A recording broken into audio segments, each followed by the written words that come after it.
I don't want to be involved in conspiracy theories. You know, there are lots of them. They can go on. We can speculate on that forever.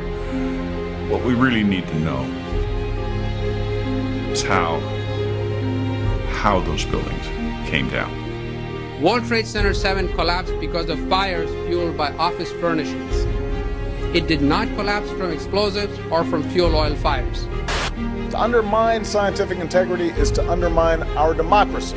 This is what NIST has done, denied and ignored crucial evidence. The American people absolutely need the truth of 9/11.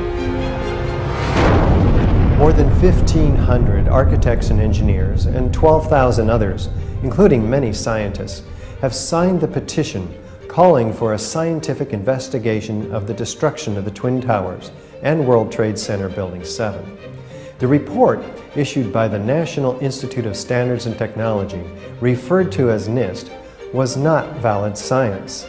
They're talking about a single columnar collapse or failure that resulted in a total collapse of the building. Building number 7 descended in free fall for the first 100 feet, which means that there was absolutely no resistance to the descent whatsoever. So all of the columns really needed to be severed at the same time. The symmetry is the smoking gun. NIST has admitted it went into free fall for 8 stories. You don't need to be an engineer or an architect to see what happened to those buildings. Dit is controlled demolition. Zeker weten. Zeker weten. What I saw, it was a classic implosion. The center of the core, the penthouse area, starts to move first, and then the building follows along with it. NIST excluded the document from FEMA in Appendix C that documented the evidence of melting steel. In an office fire, you cannot generate enough heat to melt steel.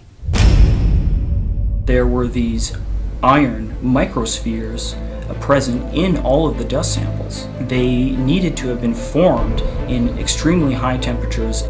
All the characteristics of the microspheres, along with what I see in the attack of the beams that were actually found, tell me that thermite was involved in melting those steel beams. In the dust, what we have found is a modern version of thermite, which we call nanothermite. NIST concedes that they found no evidence for explosives. So then we asked them, well, did you look?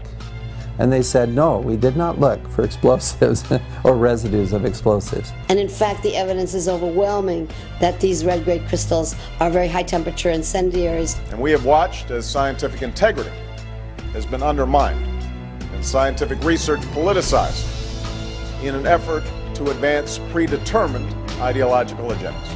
If this is a crime, I think everybody agrees it's a crime.